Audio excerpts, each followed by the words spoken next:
The Great Galactic Council Hall was one of the safest places in the galaxy. Built on a floating station above a quiet moon, it was guarded by fleets, protected by codes, and hidden from public travel routes. Inside the hall, leaders from 82 different alien species sat on their seats, each shaped for their kind. Some had wide bodies, some floated, some had long arms or tentacles. But all of them shared one feeling today: calm, peace. The council had come together to vote on small things: trade laws, colony rights, and mining limits.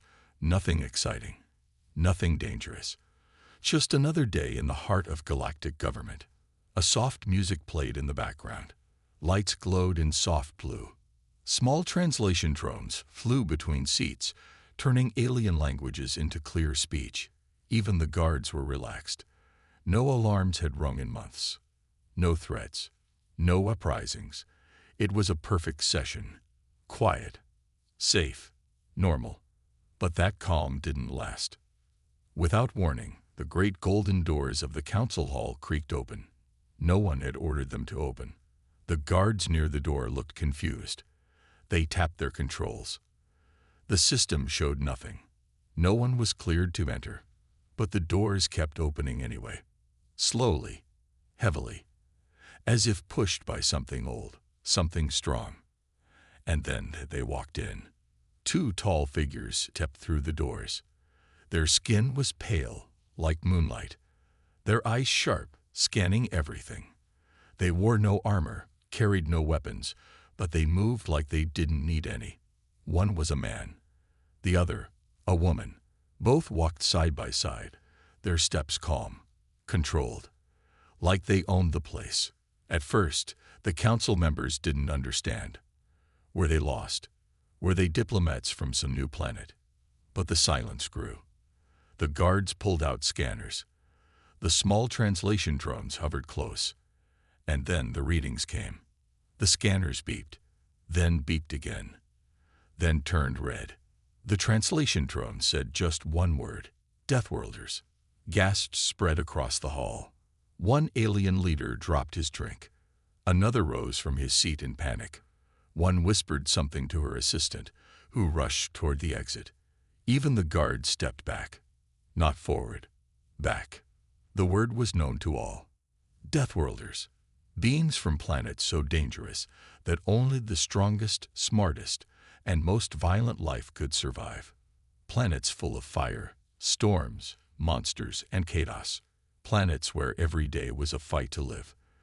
The galaxy knew of only a few such worlds, and only one that produced sentient life: Earth. These two, they were humans. And they were smiling.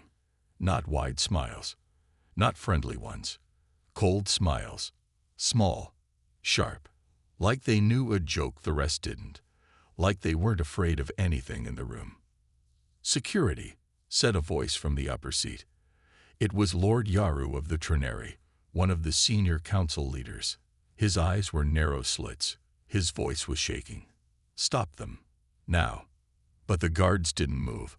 One touched his weapon, but his hand shook. Another stepped forward, then stopped again.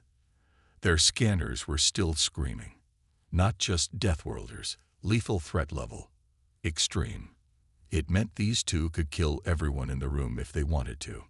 Still, the man and woman didn't attack. They just kept walking, step by step, toward the center of the hall. Their boots made a soft sound on the smooth silver floor. Tap, tap, tap, like a ticking clock, like a countdown. One brave alien, a diplomat from the Veil, raised his voice. "Who are you? What do you want here? You're not allowed. This is a private council session." The human woman turned her head. Her voice was soft but clear. "We asked to speak. You refused. So now we've come ourselves." The man nodded. "We only need a few minutes." "Leave now," Lord Yaru said again, louder. "This is your last warning." The woman raised one eyebrow. "Is it?" That one line sent a chill through the room. Was that a threat? Or a simple question? No one could tell. That made it worse. Another council leader, a thin gray being with many eyes, called out, "You can't walk into the council like this. Even your kind must respect rules." The man answered, "We followed rules. For 2 centuries, you broke them. You forgot what we are. So now, we remind you." The council chamber fell silent again. Far in the back, one of the oldest aliens sat up straighter. He had a deep scar over his left eye and a breathing mask over his mouth. His name was Ralmthrex. Once, long ago, he had been a general in the Galactic War. He had fought humans before, barely survived. He knew what came next. "Let them speak," Ralm said slowly. "Let them speak, or we might all regret it." All eyes turned to him. "You're mad," one shouted. "You want to give them a voice." Ralm nodded. "You're all too young. You weren't there. You didn't see what I saw. What Earth can do. What these creatures can become when angered." The 2 humans stood still now, watching. They said nothing. They didn't have to. The council was already arguing among themselves. Outside, the stars still shone, but inside the council hall, peace had died. Because the humans were here now, and something old was waking up with them. The council hall was no longer quiet. Dozens of alien voices echoed across the high walls. Some shouted. Some whispered. A few demanded the humans be removed. Others wanted answers. The 2 humans stood at the center of it all, silent and still, as if they were made of stone. Their eyes moved slowly, watching everything, reading every word, every motion. But they said nothing. They didn't have to. Not yet. Ralmthrex stayed in his seat, breathing slowly through his mask. His fingers trembled just a little. He had seen humans before, a long time ago, when he was a war general, during the last time Earth had sent soldiers into galactic space. Back then, most council members had ignored the humans. They called them wild, uncivilized. But Ralm had fought them in battle. He had seen them win fights they should have lost. He had seen them burn through fleets with nothing but broken tech and raw will. And now, 2 were standing right here, without weapons, but still more dangerous than any army. Lord Yaru, still high on his platform seat, pointed one sharp finger toward the humans. "Who gave you clearance to enter this place? You are not part of this council. Your world is not a member. You have no right to be here." The human man answered first, his voice flat and clear. "We don't need your clearance. We didn't come here to ask for permission." His words hit the room like a slap. Several council members gasped. One bird-like alien even stood up and started screeching in her native tongue before her assistant calmed her. The woman spoke next. "We sent messages for decades. We were ignored. You changed trade routes. You blocked our ships. You called us primitive behind our backs. Now you look surprised that we've come in person." Yaru leaned forward. "Earth broke council rules. Your people built weapons on forbidden moons. You interfered in other worlds. You spread without our approval." The man raised an eyebrow. "We survived." The room fell silent again. Then the door opened once more. Another figure walked in. This time, it was a council guard. But he was shaking, and his eyes were wide with fear. "High Council members," he said, almost tripping over his words. "We just received a transmission from Sector 12. A human ship appeared. It bypassed all security. No response to warnings. It's holding position outside the moon ring. Just waiting." "How big is it?" someone asked. The guard swallowed. "It's not a ship. It's a fleet." Shouts exploded again. Fear ran through the hall like a fire. Council members pulled out datapads, started calling advisors. Some even moved to leave. But the doors were now sealed. No one could leave, not while the humans were still standing there. The human woman looked up. "We don't want war. We're not here to fight. But we will not be ignored again. You think this show of force will scare us?" A thick-skinned alien shouted from the right side of the chamber. We've survived black hole bombs, hive swarms. Your little tricks won't bend us. The human man didn't blink. You've survived those things. But not us. Not truly. Ralmthrex stood slowly, his old bones cracking. Enough. His voice wasn't loud, but somehow it cut through the noise like a laser. Let them speak their reason. Let them say why they came. If we keep pushing, the next thing we hear may be our own death sentence. Yaru hissed, "You're a coward." Ralm looked at him with tired eyes. "No, I just remember what you forgot." Yoru turned back to the humans.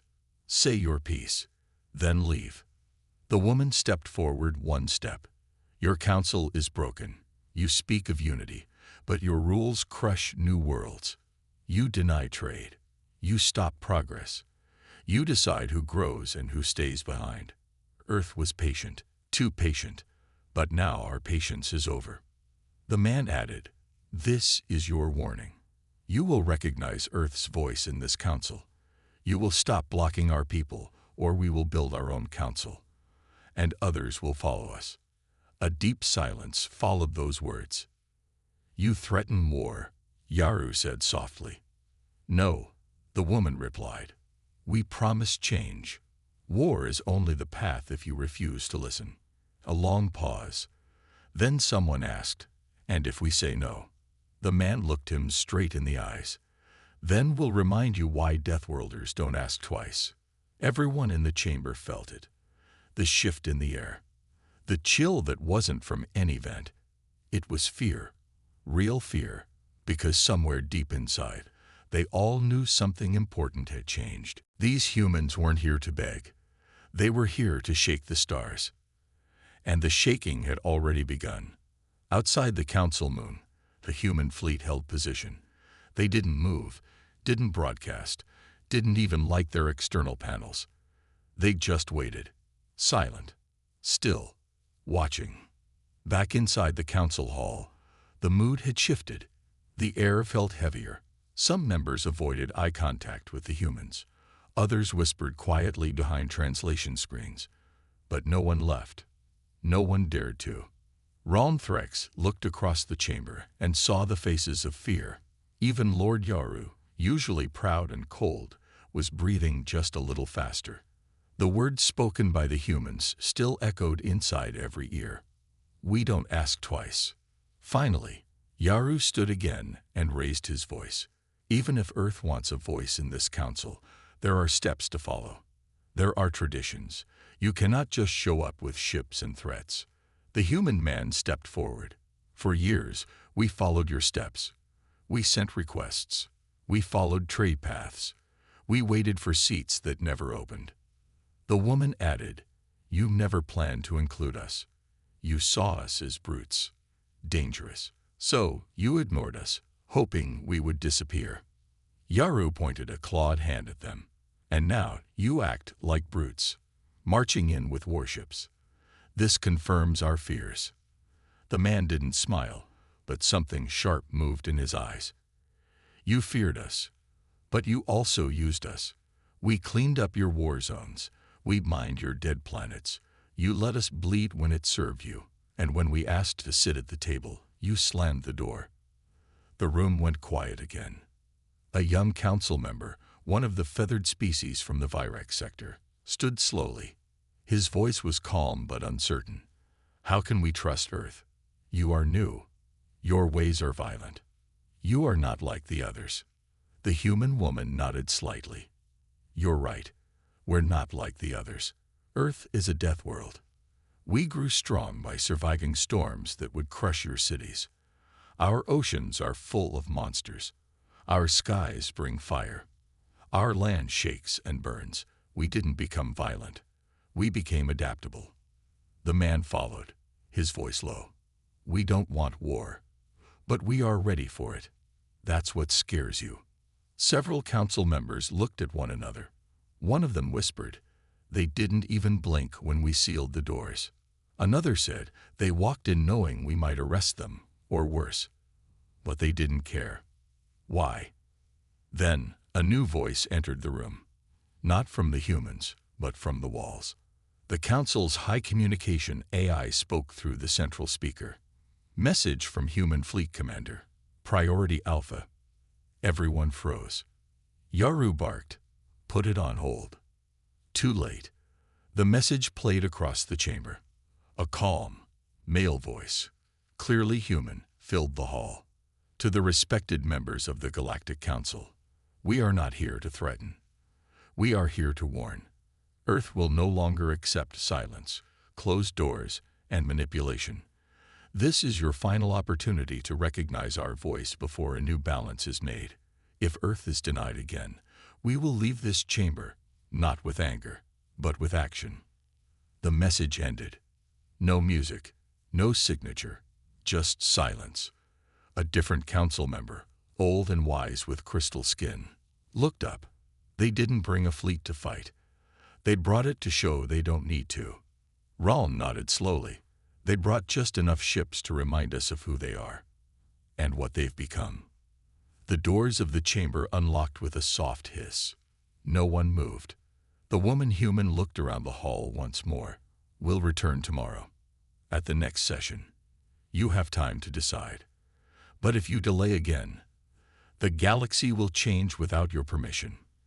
Then she and the man turned around and walked out. No guards stopped them. No orders were given.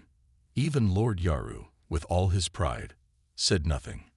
Because deep down, even he knew, the galaxy was on the edge of something new, something Earth had waited a long time to begin. And the Council had just one night to decide whether they would lead that future or be left behind by it. The following day, the Council Hall buzzed with whispers and arguments. The members were split, unsure of what to do. Some argued that the humans should be removed from the galaxy entirely. Others thought this might be an opportunity to gain an ally who was stronger than anyone had ever imagined. Lord Yaru paced back and forth, his thoughts racing. He had never felt so uncertain in his long career.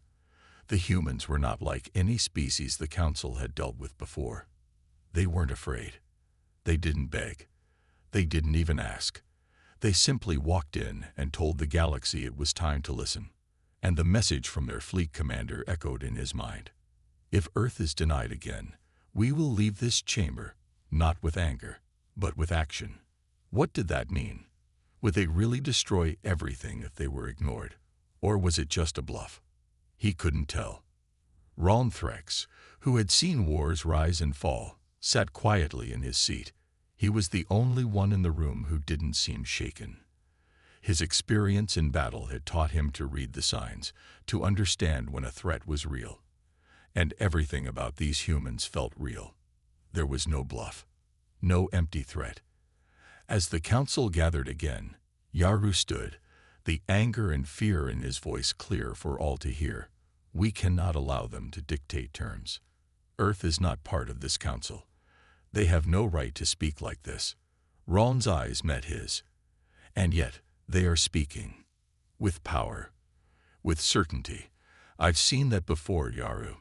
It's not something you ignore. The young Virex member spoke again, his voice trembling, but filled with a quiet fear. What if they do have the strength to back up their words? What if we underestimate them, and it's too late? The hall grew silent, the fear in the air thick enough to cut through. Everyone was starting to understand something important. The humans weren't like the rest of the galaxy's races. They didn't follow the rules. They didn't bend. They had survived on their own terms. And now, they were making it clear that the galaxy would have to adjust to them, not the other way around. A new transmission appeared on the screen in front of the Council. It was from Earth. The message was short, but its weight was immense. The same calm voice from the human fleet spoke again. Council members, this is your final notice. We've given you time to consider. We've sent our warnings, but we will not wait forever. We'll give you 24 hours to make your decision. After that, Earth will take its place in the galaxy, whether you're ready for it or not. The message ended. Yaru's fists slammed onto the table. They cannot do this. They cannot just walk in and demand control. Ron stood slowly, his voice quiet but strong. They don't demand control. They're offering it. They're showing us what happens when we ignore them.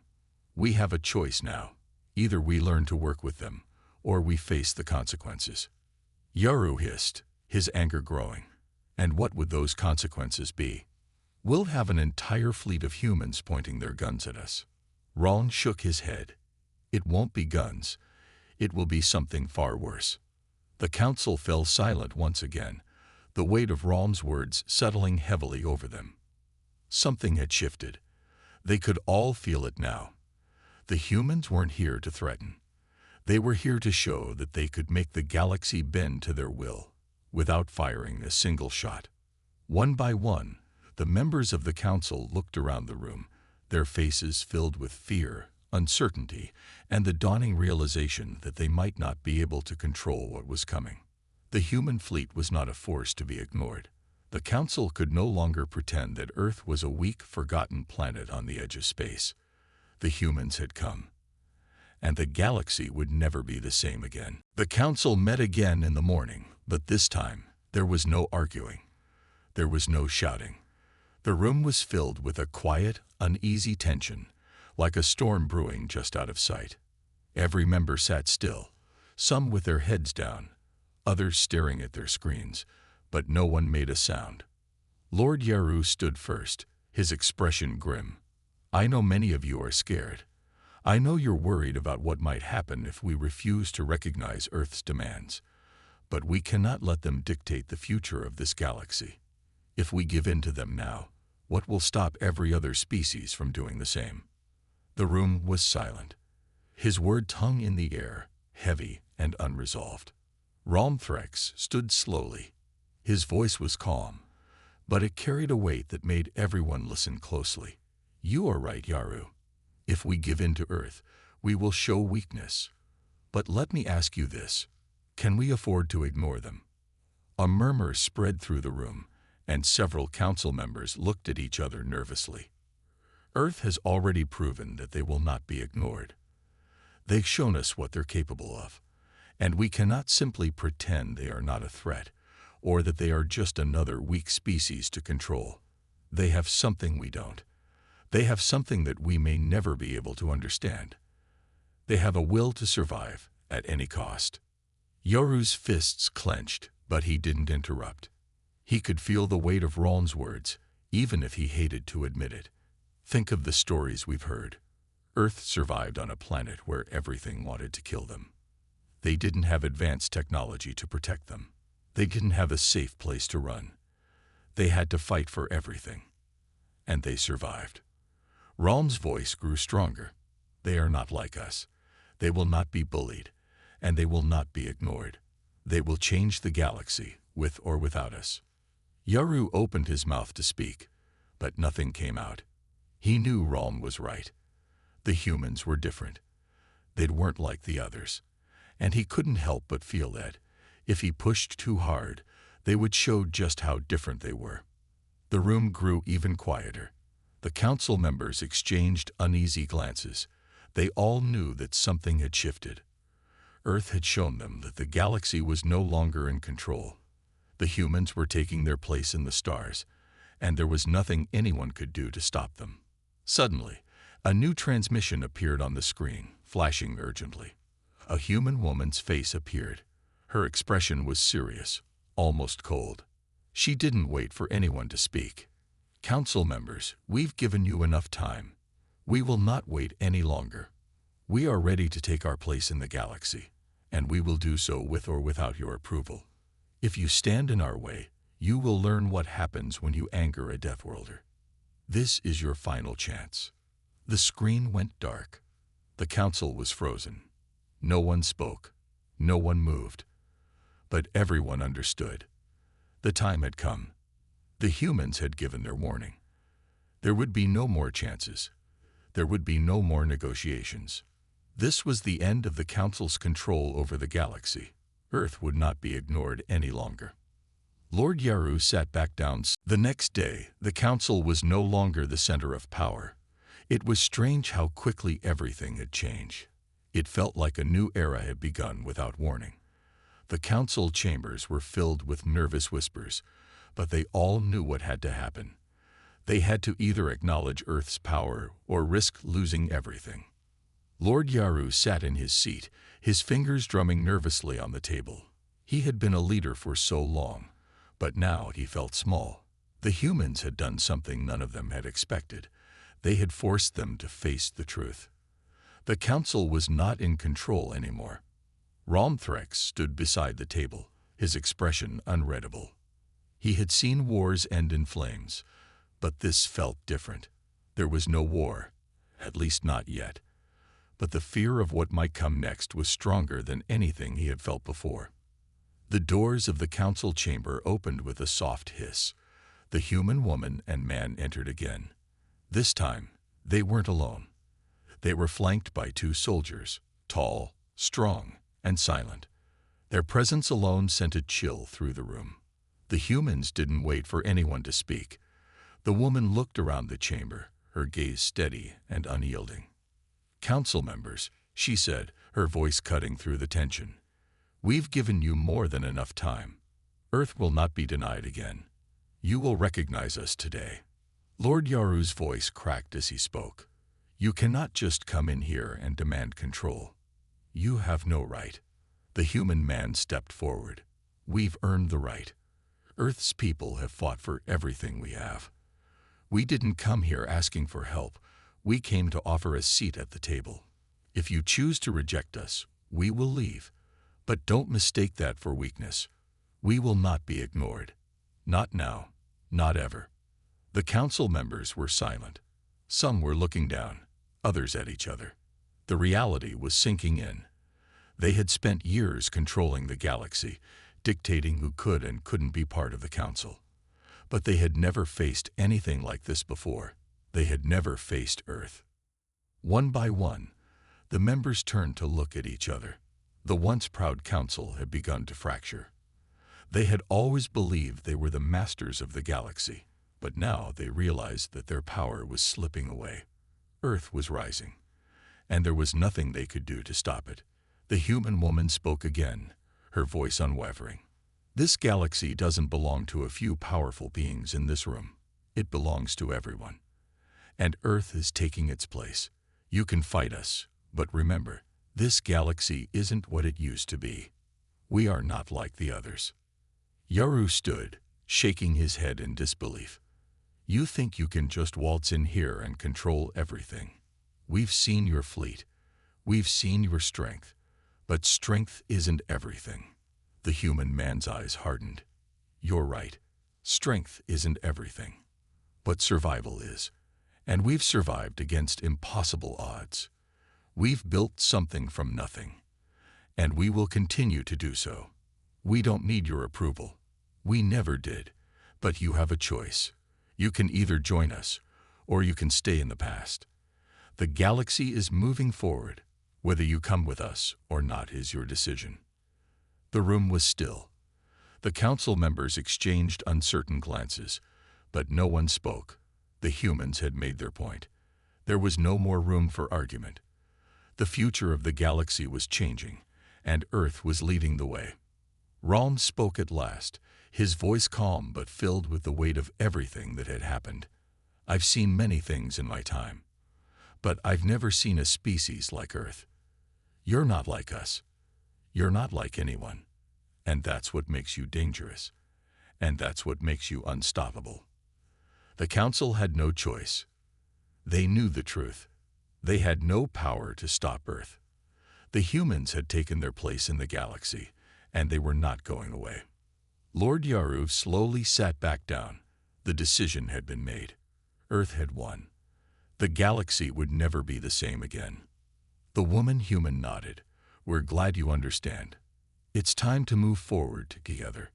With that, the humans turned and left the council chamber, and the galaxy changed forever.